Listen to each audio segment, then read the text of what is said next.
Assalamualaikum dan apa khabar semua? Okey, dalam video ini saya akan berkongsi kepada anda bagaimanakah cara untuk kita melukis lukisan isometrik menggunakan 2D drafting di dalam Autodesk AutoCAD.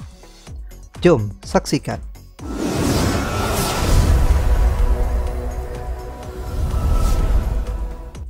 Okey, untuk menghasilkan lukisan isometrik di dalam Autodesk AutoCAD, terdapat dua kaedah yang boleh kita guna pakai.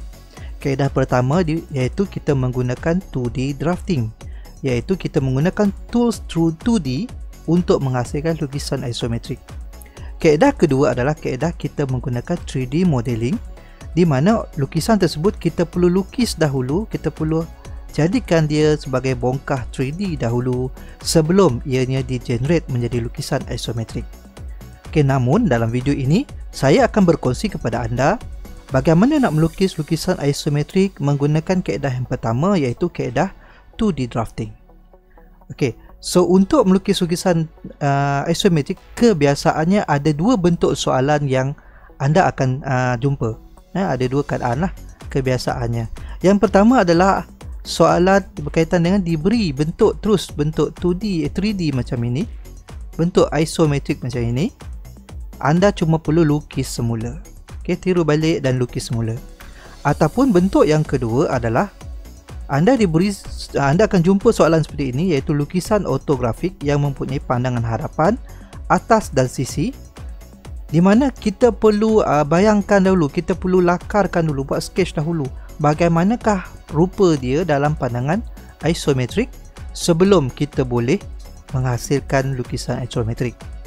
So untuk jenis soalan yang kedua ni lebih sukar, kerana seandainya anda salah untuk membuat sketch, anda bayangkan salah bentuk dia, maka hasil isometrik confirm akan salah. Tapi kalau seandainya dalam bentuk soalan pertama ni, inilah jawab bentuk soalan yang kita nak lukis, jadi hasil pun mestilah seperti ini. Okey, so bagaimana nak melukis lukisan isometrik di dalam Autodesk AutoCAD ni? Okey, jadi untuk bermula soalan ini saya akan menggunakan template matrix. Okey, jadi saya akan buka new file. Okey, kita tekan new file. Okey, di mana template yang saya pilih adalah matrix. Open with template matrix. Okey, kerana lukisan ini dilukis menggunakan unit milimeter. Okey, so dalam nak menghasilkan lukisan isometrik untuk AutoCAD ini, kita pertama sekali kita perlu aktifkan dahulu isometric drafting.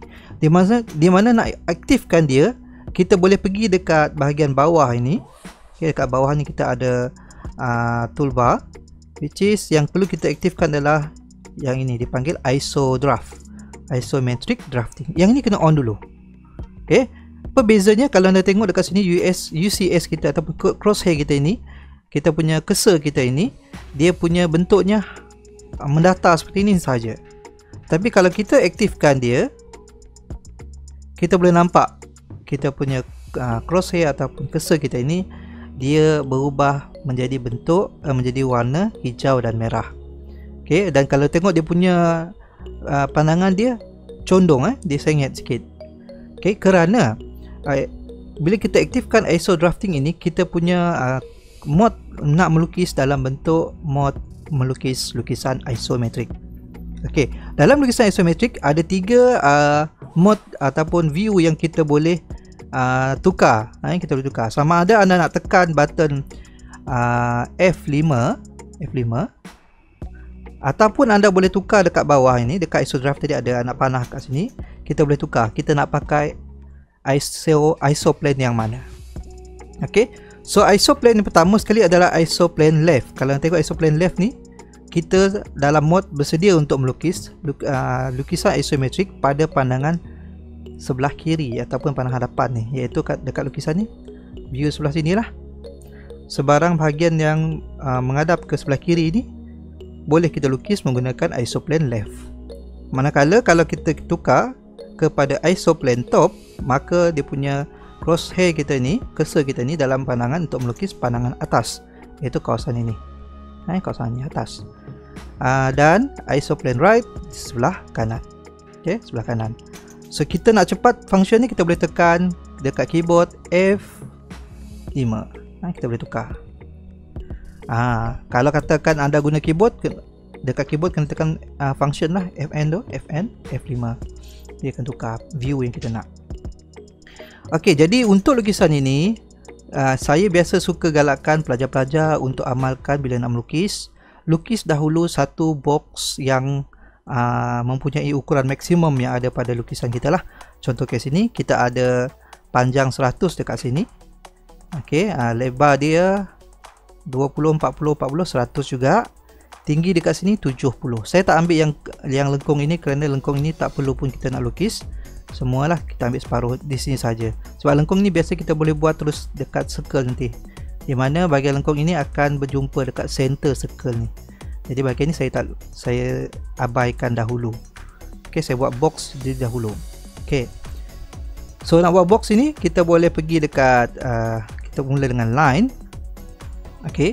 So bila kita klik pada line, kita boleh start lukis line ni kat mana-mana. Okey, boleh klik mana-mana. Dan bagusnya bila kita gunakan setting ini, kita tak perlu fikir berapakah sudut isometrik. Okey, di mana sudut isometrik ni sebenarnya adalah 30 degree 30 darjah kat sini, sini ke sini 30 darjah. Sini pun sini ke 30 darjah. Tapi bila kita gunakan isoplane ni, kita tak perlu risau dah. Tak perlu fikir dah sudut tu. Sebaliknya kita boleh terus mula melukis. Okey, saya nak lukis garisan straight dekat sana. Okey, pada panjang tadi 100. Jadi kita just bawa kita punya cursor straight ke sebelah kiri, sebabkan saya berada mode ISO left di sini. Okay, ISO plane left. Jadi saya bersedia untuk lukis bahagian kiri ni dahulu. Okay, bawa je cursor kita ke sebelah kiri, terus masukkan nilai 100, enter. Okay, kemudian kita buat naik ke atas. Di mana tinggi tadi adalah 70, type dia 70, enter. Bawa ke bawah ni balik 100 dan bawa ke sini 70, ataupun boleh klik terus.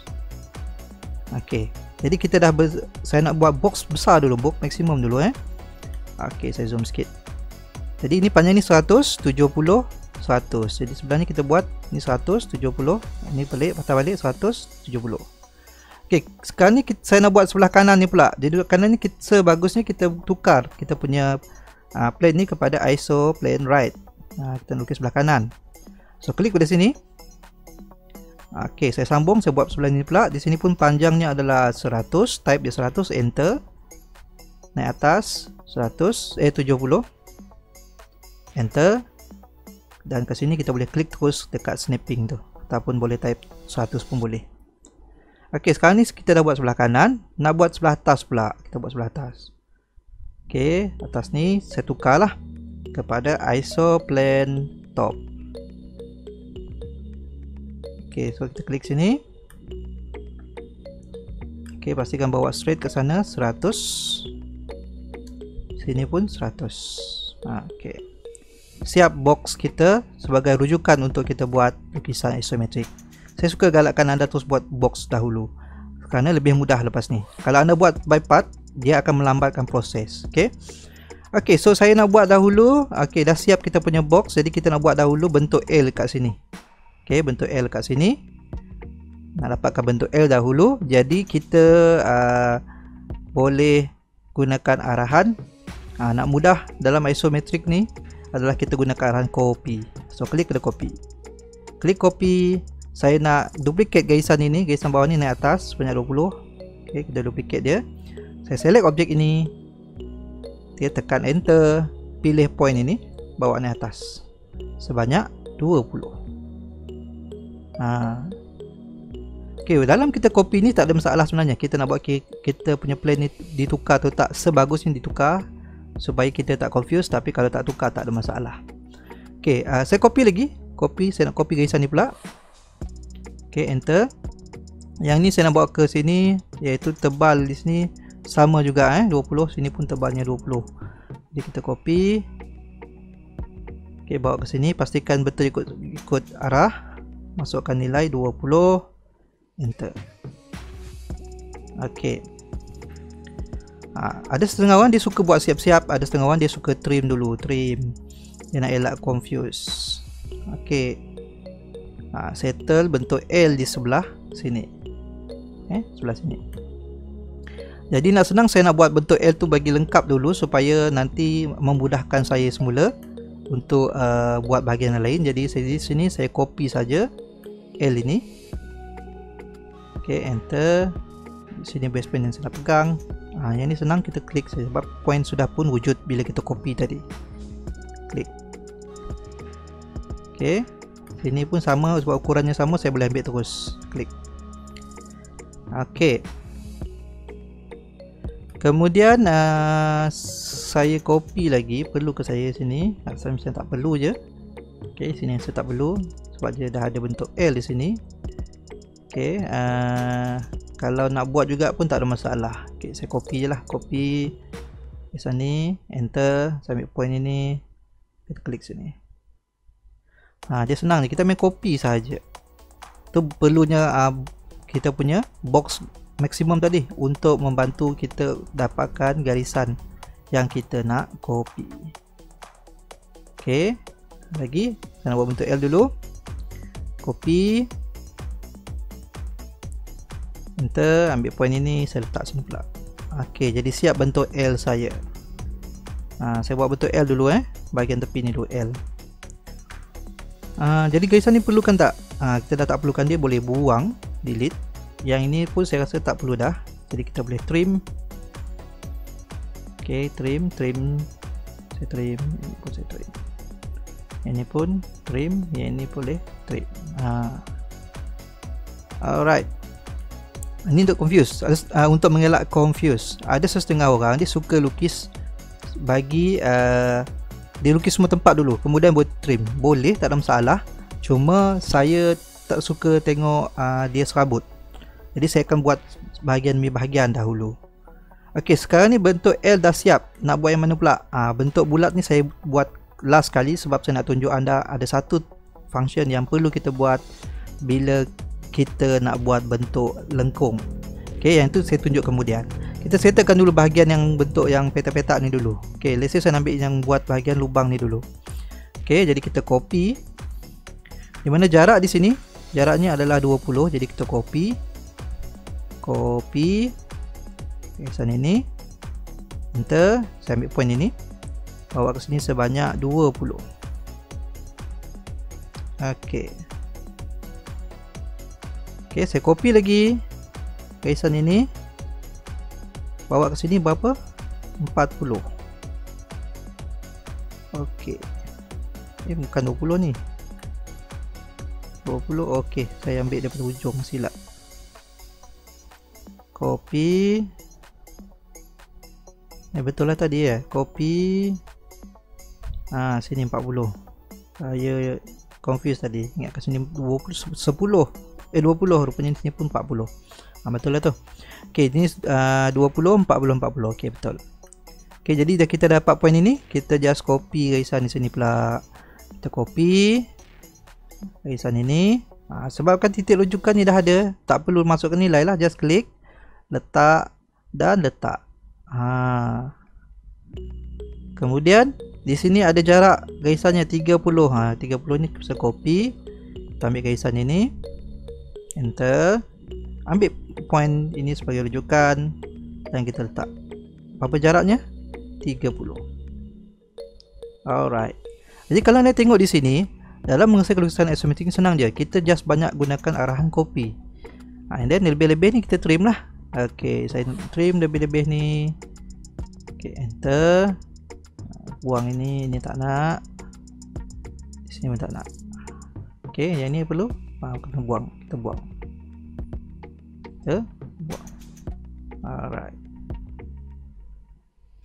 Okey, yang ni saya rasa saya undo balik.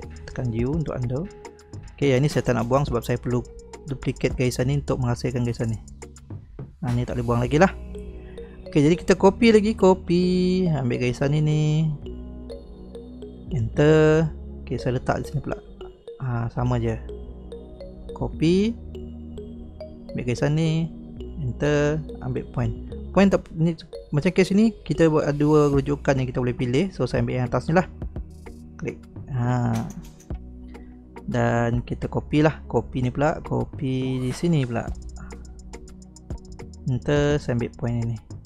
Sini tak ada rujukan jadi rujukan kita sini, jadi saya bawa sini. Balance nya kita trim.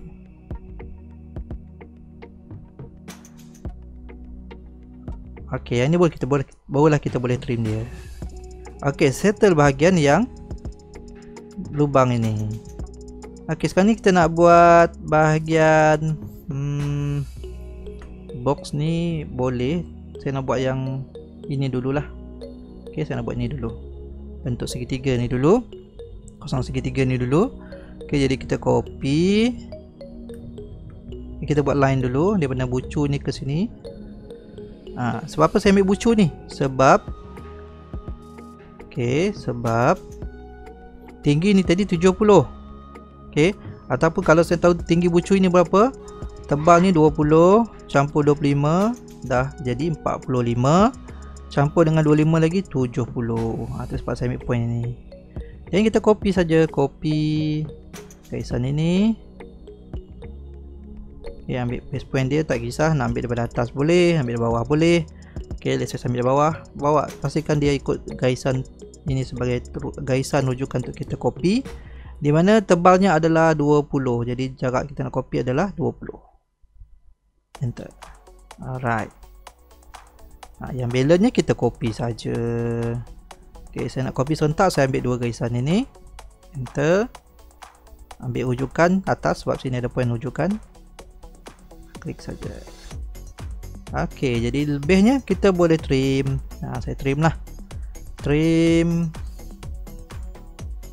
Okey, enter ni tak perlukan. Jadi boleh delete. Ini kita trim. Okey, ini kita boleh buang lah. Okey, nak buang dia macam mana? Tekan escape dulu, keluar arahan trim. Klik dua garisan yang dah tak diperlukan ni, kita delete. Tekan button delete dekat keyboard. Okey, ini ada balance lagi. Kalau kita delete dia padam semua, jadi kita trim lah. Trim. Alright. Okey, settle untuk bahagian condong ni. Kemudian kita buat bahagian ni. Kita nak buat bahagian ni.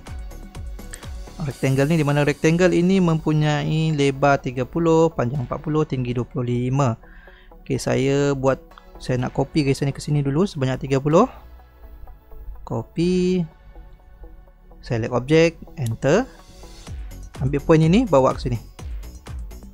Kalau anda rasa laju video penerangan saya ni, boleh slowkan dia, boleh patah balik, tengok semula lah kalau termiss. Okey, jadi garisan ni saya nak copy ke sini sebanyak 30. Ini 30. Jadi pastikan dia berada di arah yang betul, baru kita masukkan nilai 30. Okey. Kemudian saya nak copy garisan ini bawa ke sini. Bawa ke sini sebanyak 40. Jadi copy, ambil garisan ini, enter. Kemudian kita pilih point ini, bawa ke sini. Berapa? 40. Okey. Jadi balance kita trim lah, trim.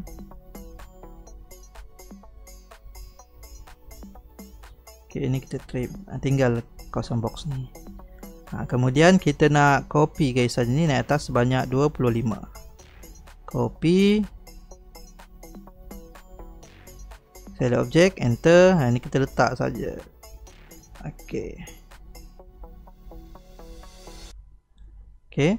Nak terus letak sini pun boleh, tapi saya prefer kita trim dulu nanti sebelum kita copy garisan tegak ini ke dua bahagian lagi. Jadi saya just copy satu saja. Tujuannya saya nak trim dia nanti. Okey, jadi saya copy pula garisan bawah ni. Copy, enter, kita naik atas sebanyak berapa? 25. Kita naik 25. Enter. Alright, so kawasan tinggi ni kita dah buat juga. Balance ni kita trim saja. Trim. Okey, lukisan ni memang banyak menggunakan arahan trim dan copy. Okey, so siap bahagian ini. Jadi yang lain senang dah. Kita cuma perlu copy saja. Copy. Ambil point ini, saya letak sini 1, sini 2. copy lagi, ambil point ini, enter, ini klik saja. Alright, satu lagi tinggal copy ni, enter. Okey, jadi yang bila belakang tu kita boleh trim. Okey, kita trim. Ini dah tak perlu. Sini pun trim, tak perlu. Okey. So, selesai untuk bahagian rectangle di sini. Senang sebenarnya. Isometric ni senang saja lukisannya. Satu, kita kena pandai bayangkan. Keduanya, kita kena tahu penggunaan kopi. Penggunaan kopi tadi. Okey, so kawasan yang wajib kita gunakan isoplane left top right ini adalah kawasan yang melibatkan bentuk bulatan ni. Okey, kerana bulatan ini akan cenderung untuk ikut arah kita punya isoplane ni. Contoh sekarang ni, saya punya cursor saya ni berada dalam mode isoplane top. Jadi kalau katakan saya buat bulatan kat dia, nanti bulatan kita akan dalam keadaan baring. Okey, kalau untuk menghasilkan bulatan dalam lukisan isometrik, kita tak boleh pakai circle. Kalau kita pakai circle, kita letak, dia akan jadi ikut arah XY ni, which is tidak sesuai dalam isometrik. Jadi bagaimana kita nak buat bulatan dalam di dalam isometrik ni? Okey, untuk menghasilkan bulatan dalam isometrik, kita perlu menggunakan arahan dipanggil ellipse. Okay, so ellipse, dalam video sebelum ni saya dah terangkan tentang ellipse center dengan axis end. So untuk isometrik kita akan gunakan ellipse axis end. So klik pada ellipse axis end di sini. Kemudian kita akan nampak dekat command ni beritahu specify axis end point of ellipse or arc center dengan isocircle. So bila kita melukis bulatan dalam isometrik, kita mesti gunakan isocircle. Kat mana tadi? Dekat ellipse, axis end, keluar command, kita type, pilih isocircle. Klik saja tulisan isocircle ni. Bila kita klik tulisan isocircle, dia akan beritahu specify center of isocircle. So kalau katakan saya lukis klik kat sini dalam keadaan kita punya isoplane ni adalah pandangan top, top tadi. Dalam top, apa yang berlaku adalah bila kita klik, kita akan nampak bulatan kita dalam keadaan baring macam ni, which is bukan ini yang kita nak. Okay, bukan ini yang kita nak. Jadi kita tekan F5. Tengok, kita punya isoplane tadi, cursor kita berubah mengikut top. Sekarang ni right, left, top, right, left, top. Jadi kita tengok bahagian mana yang sesuai untuk kita buat bentuk bulatan ni, circle je ni. Adakah macam ni atau macam ni? Jadi sesuai macam ni lah. Isoplane right di sini, case untuk soalan ini. So dah nampak view yang kita nak betul. So ini yang kita nak. Barulah kita masukkan value dia. Berapakah radius kita punya circle ini? So dalam soalan dia bukan bagi radius, dia bagi diameter. Jadi kita tak boleh masuk terus nilai. Kalau kita masuk nilai, dia akan jadi radius. So bagaimana nak tukar jadi diameter? Klik dekat sini, diameter.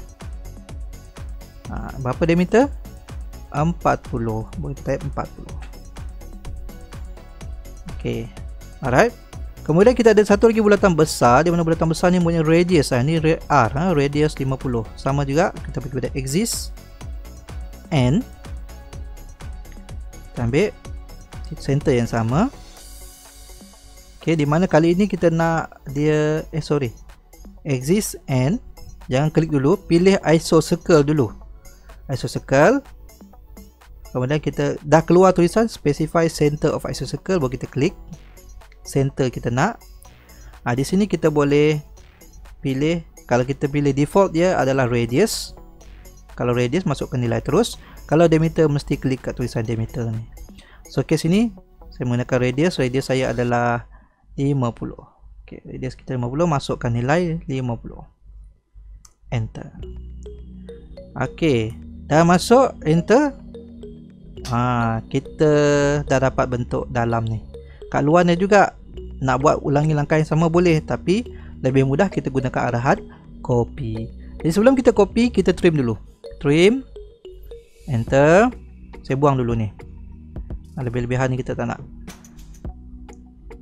Okey, ni pun kita boleh trim.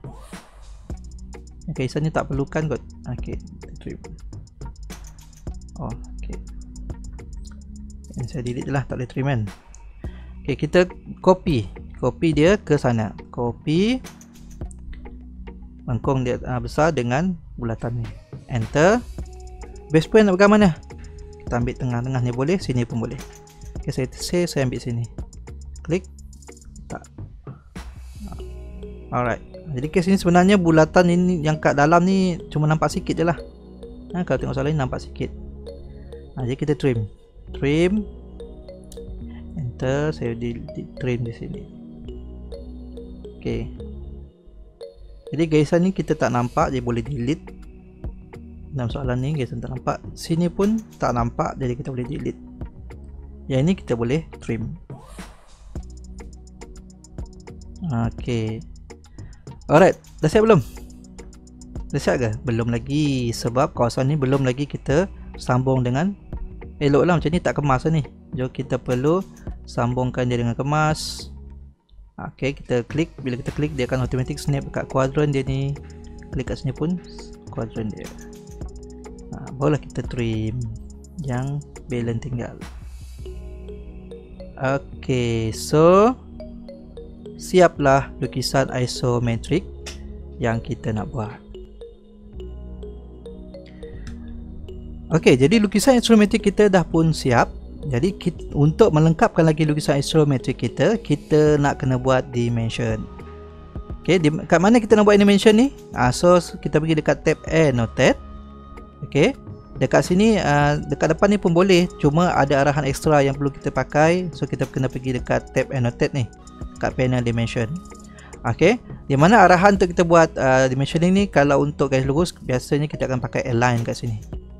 Kemudian kita ambil ukuran. Let's say saya ambil ukuran sini ke sini adalah 70 tadi kan. Bila kita klik, kita akan nampak garisan ini dimension ni tak cantik, dia condong tak seperti dalam soalan.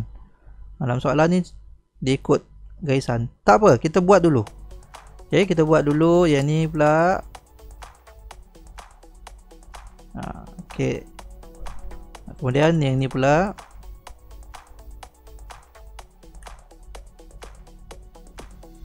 Okay, kita buat dulu semua dimension yang ada.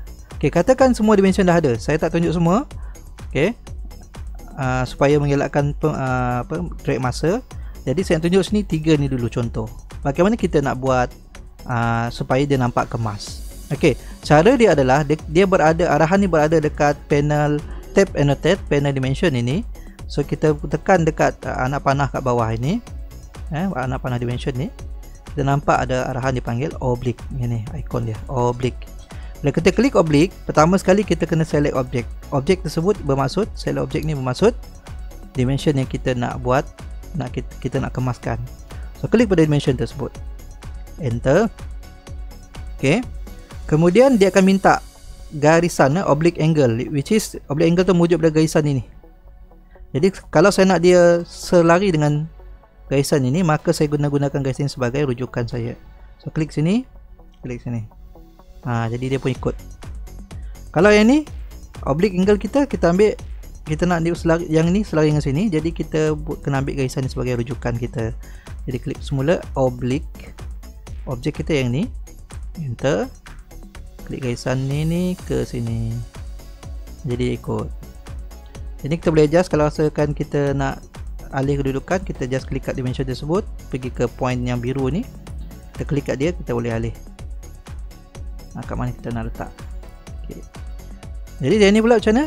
Sama juga, dimension oblique objek kita adalah dimension 70 ni, enter. Di mana kita nak garisan ini sama dengan sini, jadi ini rujukan kita. Klik sini, klik sini. Jadi dia ikut. Okay. Okay, jadi bila kita dah buat oblique ni, settle. Okay. Jadi kalau katakan tuan-puan cubalah buat semua dimension yang ada ni dan gunakan oblique untuk selarikan dia. Okay, so itu saja untuk video saya kali ini. Kita jumpa dalam video yang akan datang. Assalamualaikum warahmatullahi wabarakatuh.